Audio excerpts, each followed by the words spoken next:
think we still have to let people in.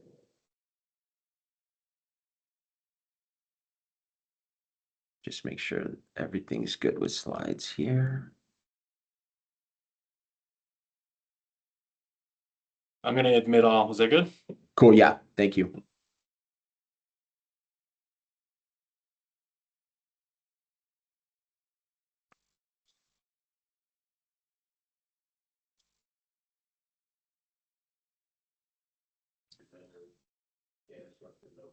All right. Welcome in, folks. Welcome in.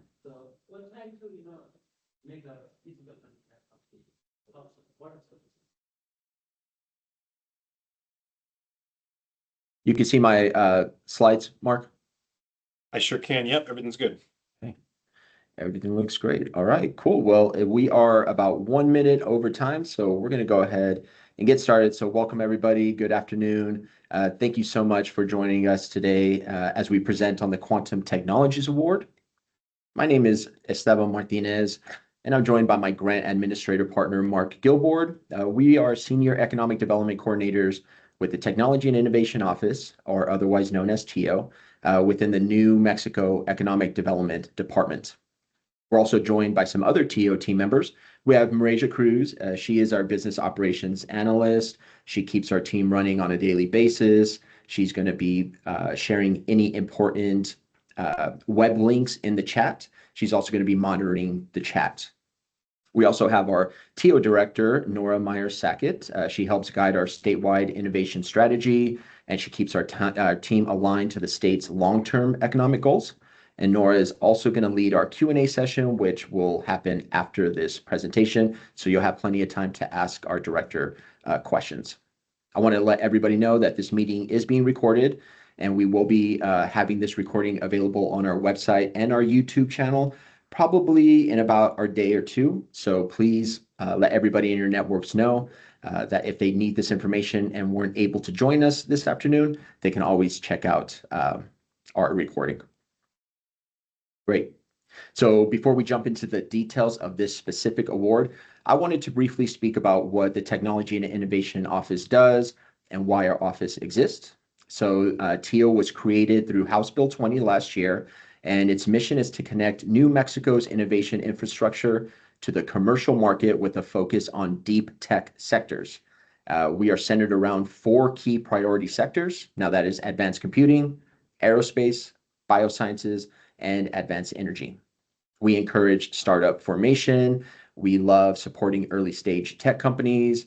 We attract companies to relocate into New Mexico, and we also strengthen industries that are already rooted in our state. And of course, we focus on funding commercialization, scalability, with the intention of long-term economic impact for the state of New Mexico.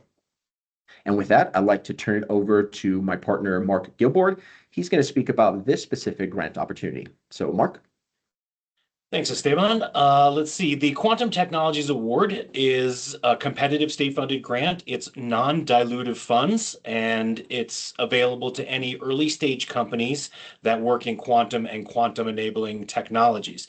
More on that in a minute. The award amounts are up to $200,000, and the applications will be accepted on a rolling basis through April 30th. This will close at 5 p.m. on April 30th. As far as the quantum technologies themselves, we define eligible technologies to include those that rely on or enable quantum superposition or quantum entanglement, or that exploit or use quantum states, for example, to achieve measurement precision beyond classical limits or for secure communications. On the other hand, technologies that claim to have future optimization through a hypothetical quantum integration capabilities such as those, we're not going to be able to consider those at this time. In terms of general company eligibility, we are only accepting applications from for-profit companies, so you will have to be a for-profit company. And the other major point is that you cannot have this grant be the first money in to your company. You will have had to have secured outside funding prior to this grant. And those are 2 of the key aspects to make sure that you have if you apply. We should say also that the previous awardee of a Quantum Technologies pilot program is eligible to apply.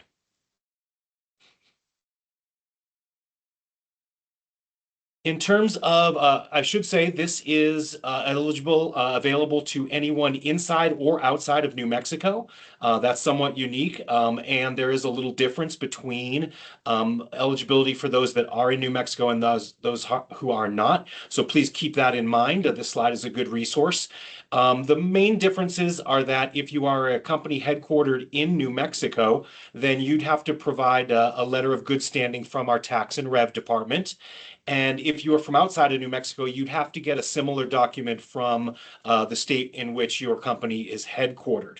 The other major difference for any company that's headquartered outside of New Mexico is in the application, you have to affirm your ability to establish a presence in New Mexico. And that means having a physical New Mexico address and at least an employee or employees that are physically present and working in New Mexico.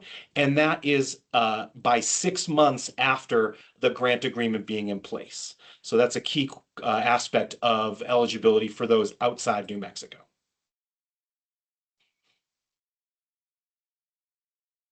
In terms of the funds, they cannot be used for alcohol, drugs, or food, and there are some percentage limits on the use of the funds, only 10% for trade shows or conferences, and only up to 25% for payroll expenses. We do have a non-exhaustive list of common funding uses. They're typical high-tech company expenditures. And we would think that any company that applies that is outside New Mexico, any of the funding can be used for establishment of that presence in New Mexico. And lastly, for me, we will be using a submittable web platform. So that's what we use. And Esteban will get into that in the next couple of slides.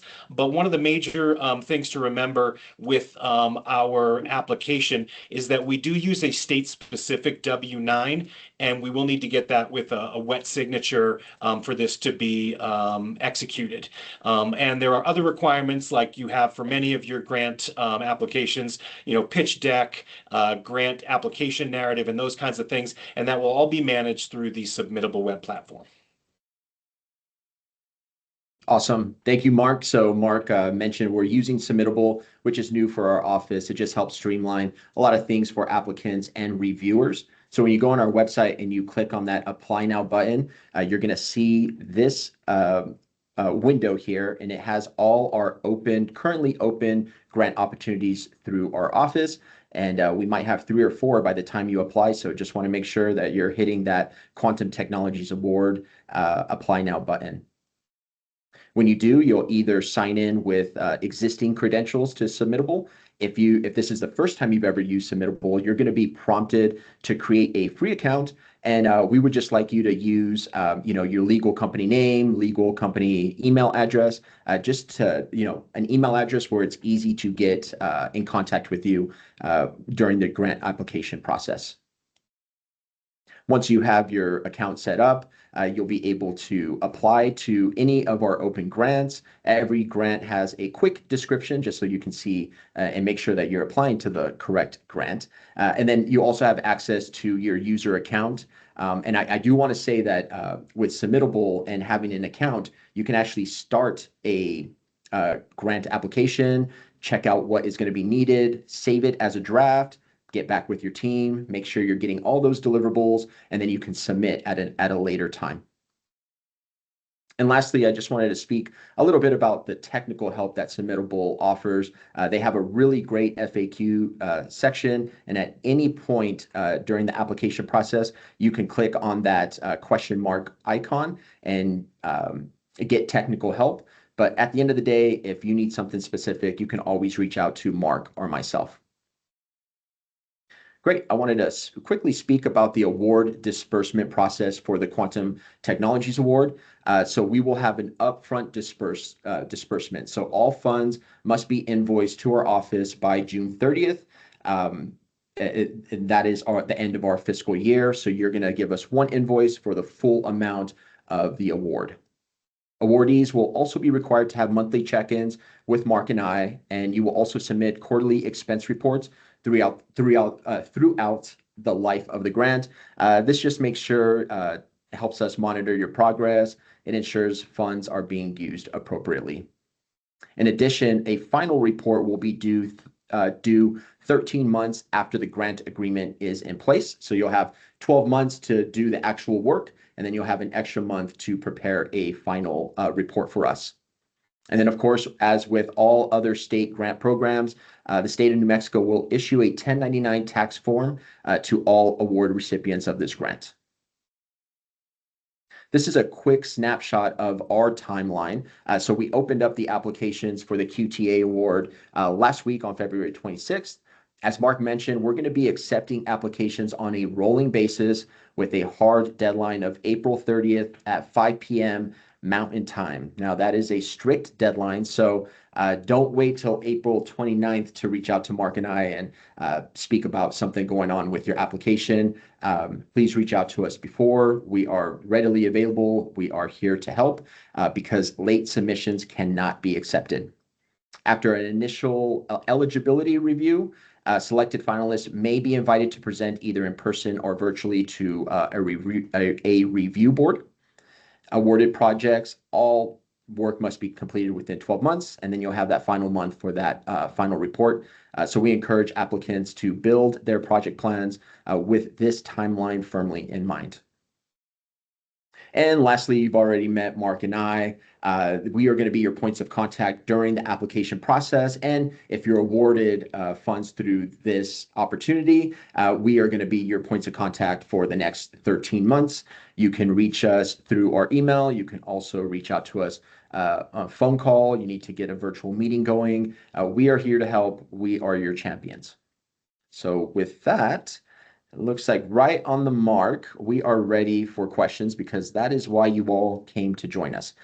So we have our TIO director, Nora. She is going to be taking questions. And if you have anything in the chat, we can read those along. And I'm actually going to go back one slide just to make sure that everybody can copy that information down. So yeah, who wants to start with a question?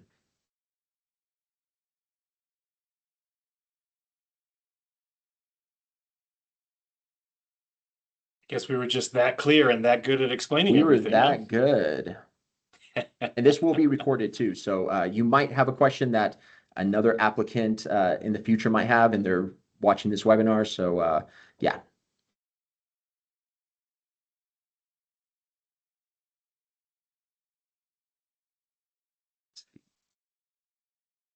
All right. Looks like we have a question.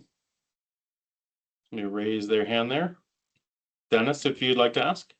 Yes. Hi. Can you hear me?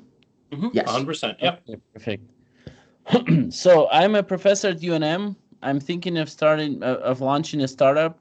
We're kind of just in this phase of doing it.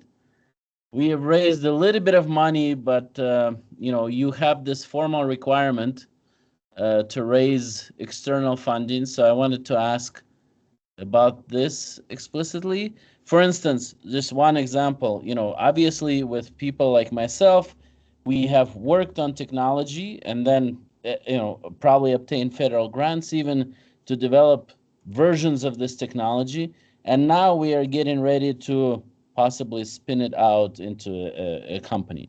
So would you count federal grants as this type of external funding, that obviously went to secure through peer review process to secure federal money toward development, early, proof of principle type demonstrations?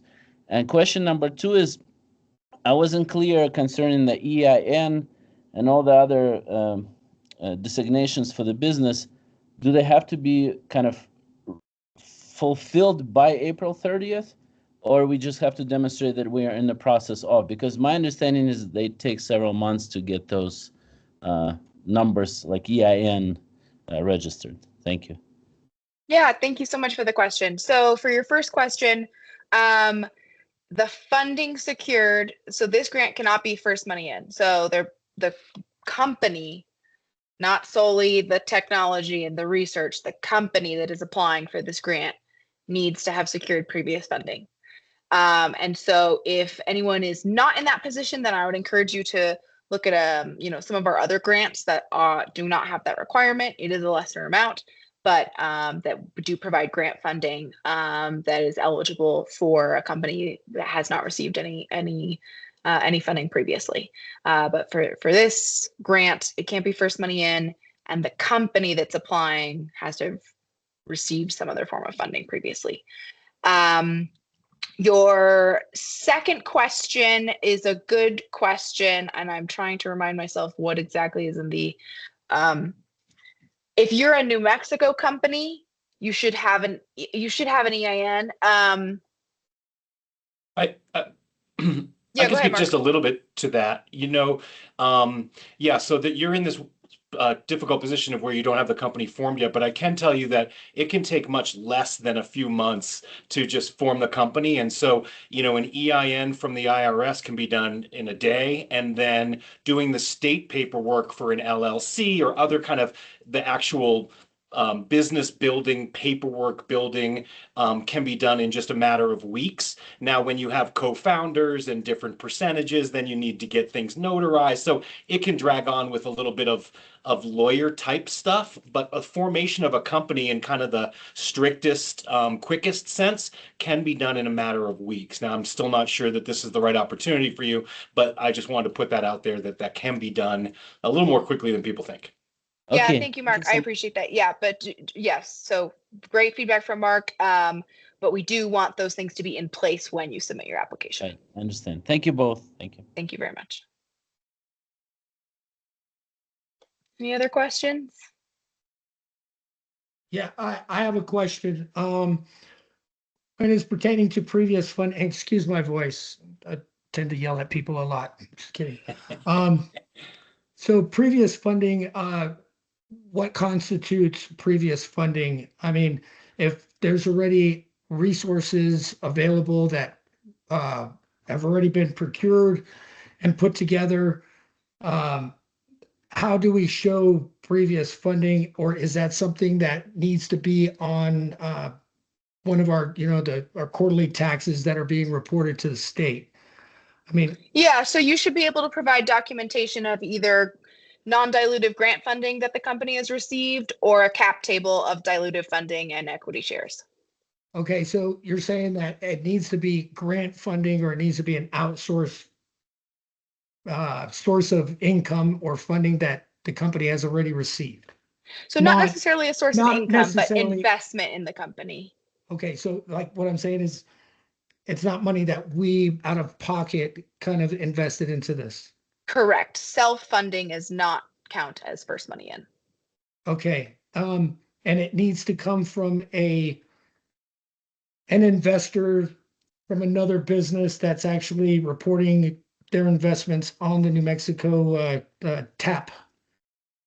Correct? So yeah, that one of the things that is requested in the application is a capitalization table. So if you have equity investments or any other kind of investments, angel investors, et cetera, in the company, that should be able to be reflected. And if the company has secured other kinds of grant funding, other non-dilutive funding, there's always some kind of funding that I forget to list that is an option, that is funding that has come in to the business to develop the technology that this company that is applying for the grant, that should be able to be reflected in the application.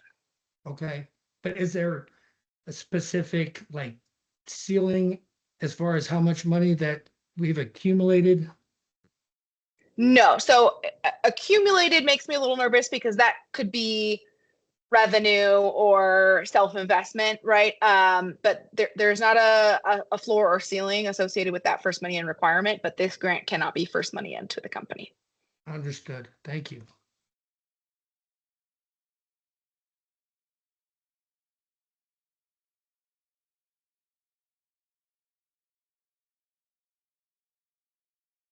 Any other questions? Hi, I've got a quick question. This is Scott Davis. Hey, Scott. I apologize. Hi, Nora. Nice to see you. I apologize. I was about 5 minutes late, and you guys probably covered this in the first 5 minutes, but I'll just go ahead and ask. No worries. We're a Colorado company. We have one employee in New Mexico. We are thinking of expanding our presence in New Mexico. We already have an EIN number, all of that.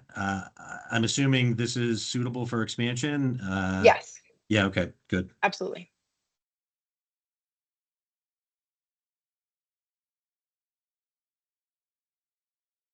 Any other questions?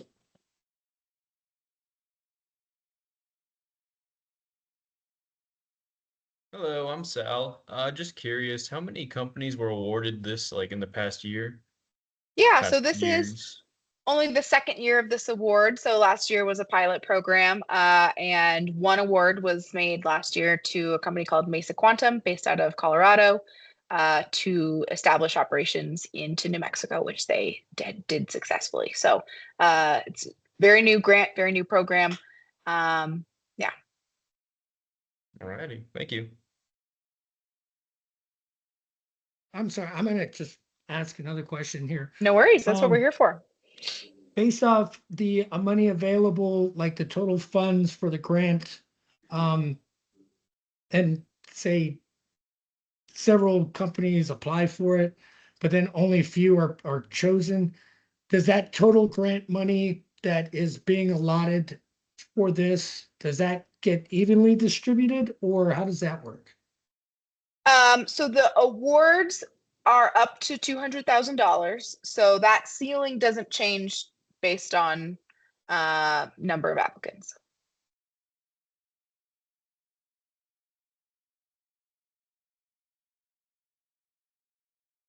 Hi, my name is Shazia. I'm from Mesa Quantum. Hi. So, hi. So I have a quick question about the topics we can propose. So, is there any limitation on that?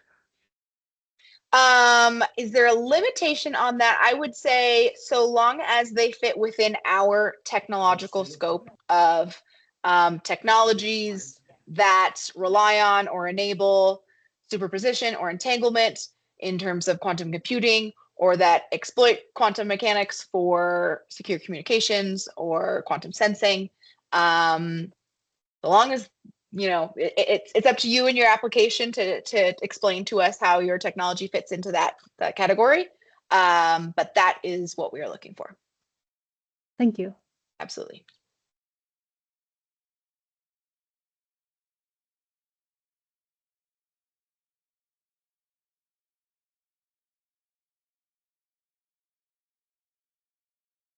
Any other questions?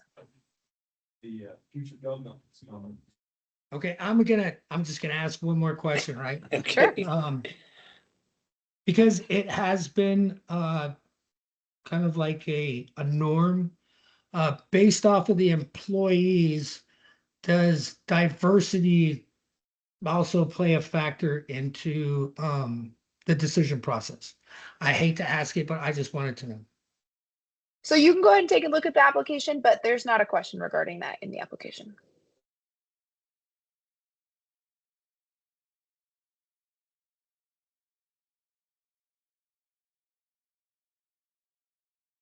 Okay, sorry, another question.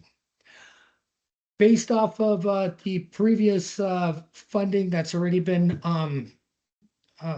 you know, the company has already received, so the previous funding, I didn't see it, but does it have to show proof that employees have been compensated, or they have a salary, 1099 or anything like that?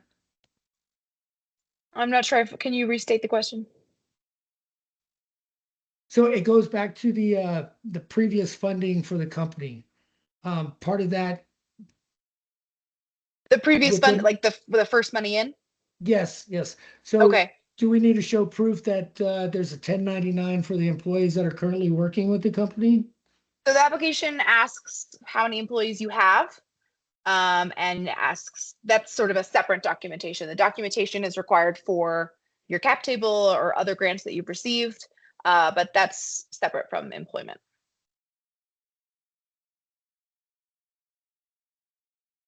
Yeah, Sal, go ahead.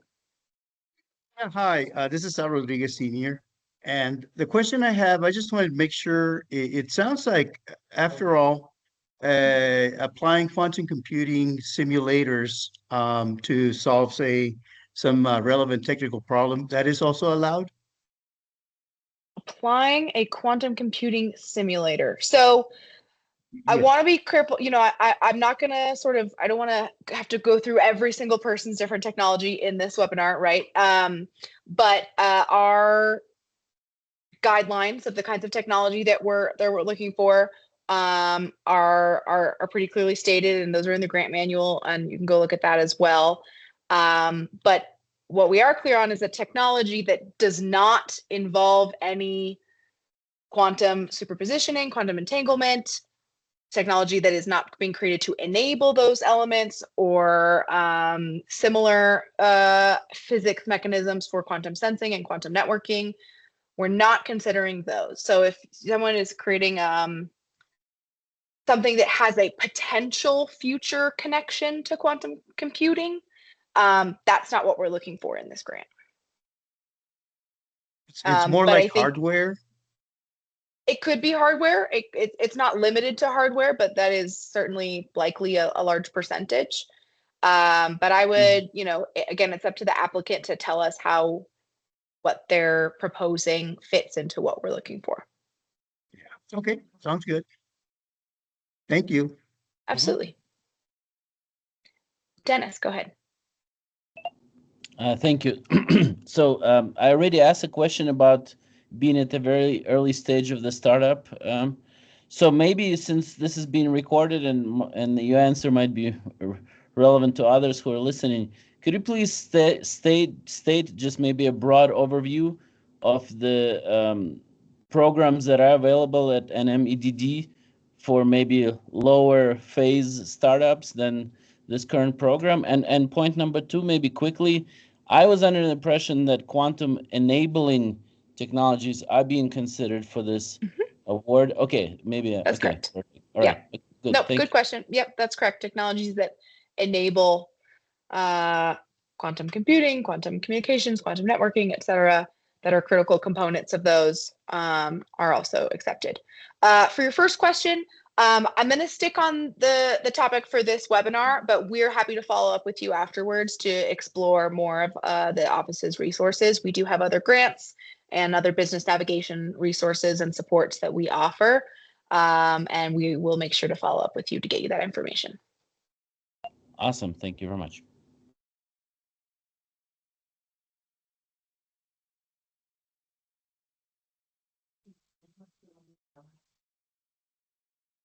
Any other questions for anybody?